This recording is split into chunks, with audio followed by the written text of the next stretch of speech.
Greetings builders and welcome to the part 2 of our top 12 builds for the Travel Ancestors League. If you missed the first part, don't worry, you can find its link together with the POBs and complete guides for all those builds in the video description. Let's start this video with this incredible build that got the 9th place, the Cast on Critical Tornado Shot Deadeye with the Ranger class. This build combines all the power of a Cast on Critical build with the safety of a ranged attack. It has an amazing clear speed and it's capable of a huge boss damage. To list the pros of this build, I would start with this amazing clear speed you are seeing. Look how satisfying it is to catch so many ice spears from our tornado shot projectiles. I assure you that you will love clearing maps with this beauty. This character is awesome for bosses as well. It deals a lot of single target damage, even from a great distance. Above all, it's also very safe to play it. You kill monsters and map bosses from afar, keeping them frozen into place. And for those bosses that are immune to freeze, you can also keep a safe distance and destroy them anyway. If by any means they manage to reach you, you still have over 90% chance to evade attacks, high chance to suppress spell damage, and high armor. Now to list the cons, I will start saying that this build isn't for everyone. You need a lot of currency to put it together. Another issue is that it isn't easy to build because it needs many specific rare items. As for budget, this build will need at least 15 divine orbs to put together. As I said, it's an expensive one. Don't forget that on PoEbuilds.net you can find a list with all the equipment that you need to buy for this build, with direct links for examples being sold by other players. You need 3 mandatory unique items for this build. The first one is the Asnaf's Mark helmet that triggers socket skills when you attack. This grants even more ice spears. We also need the Malone's mechanism. This one is the only quiver that has sockets. We're going to use those extra sockets to debuff bosses for a lot more damage. Finally, we also need 2 Intuitive Leap unique jewels to save many points in our passive tree. For clear speed, this one is surely a 10 out of 10.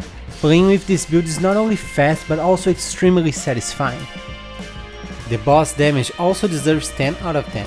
You end up casting many ice spears and all of them can hit the target, causing an incredible shotgun effect. For the survivability, I'll give it 9 out of 10. This build can do everything from a safe distance. It freezes enemies, it has a huge amount of evasion, armor and spell suppression. It will be hard to die if you always mind your position on guardians and pinnacle bosses. Next, on place number 8, we have this build that everyone loves, the Super Cyclone Slayer with the Duelist class. This build turns you into a walking blender with a huge area of effect, damage, speed and instant reach. To list the pros of this build, I would start with its clear speed. It's just amazing to be always moving and massacring all the poor enemies on the way. The boss damage is also amazing. Once the build is done, you're going to kill even the big bosses in just seconds. Above all of that, this build is also very simple to put together. It doesn't need any mandatory unique item. Now to list the cons, I would point a few important issues and I'd like to ask you to pay close attention here.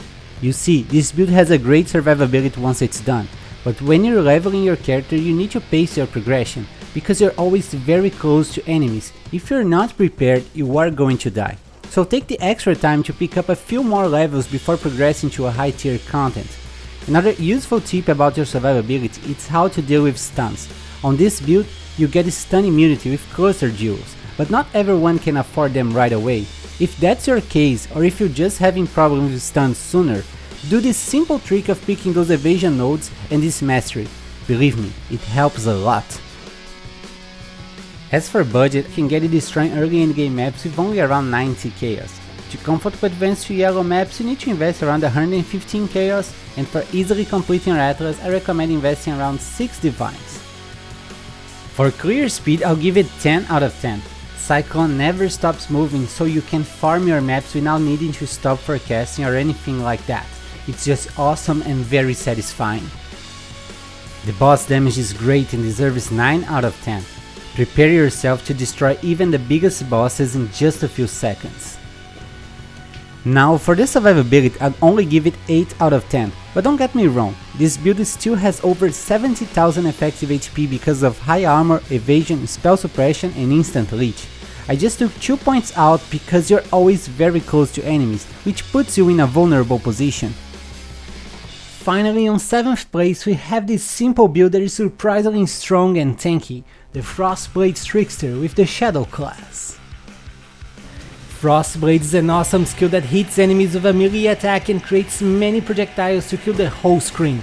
It's an easy and fun build for beginners. To list the pros of this build, I would start with the amount of damage you can get with very little investment. Besides that, this build also counts with the Trickster Ascendance to be super fast and tanky. It has 7 frenzy charges for extra damage and speed, a lot of defensive layers, and keeps enemies always frozen, granting a smooth ride. Now, to list the cons, the first thing that comes to mind is that claws have a small range, and it's hard to get extra range on the side of the passive tree you use. Because of that, we always have to be very close to bosses, which is a vulnerable position, but don't worry, they are going to be frozen most of the time. As for budget, this build is not expensive at all. You can get it destroying early in game maps with only around 80 chaos. To comfort with advanced 2 yellow maps, I recommend investing around 150 chaos, and for easily completing your Atlas, I recommend investing around 4 divines, but you can totally do it with less. You only need 2 mandatory unique items for this build. The first and most important is the Heat Shiver helmet that grants over 100% of your cold damage as extra fire damage against frozen enemies. This not only grants a huge amount of damage but also triggers our Trinity. Next, we also need the Yoke of Suffer amulet that causes all of our elemental damage to shock. This way our enemies are going to take a lot more damage. For clear speed, I'll give this one 9 out of 10. As mentioned before, you have 7 frenzy charges and a huge effect of elusive that grants this build a lot of extra movement speed. Besides that, Frostblades can also kill a lot of enemies at once. The boss damage is also amazing and deserves 10 out of 10. With very little investment, you are going to turn bosses into popsicles and kill them in less than a second. It's just incredible. For the survivability, I'll also give it 9 out of 10. This build has over 100,000 effective HP because of high armor, evasion, spell suppression, fortify, and even a trickster buff that causes you to take 40% less damage. Above all of that, your enemies are going to be always frozen, so it will be hard for you to die. And that's it for today, guys. Have you played any of those builds during this league? Please don't forget to share your experience in the comments and leave a thumbs up to support the channel. I wish you guys an amazing day, and don't forget to keep building!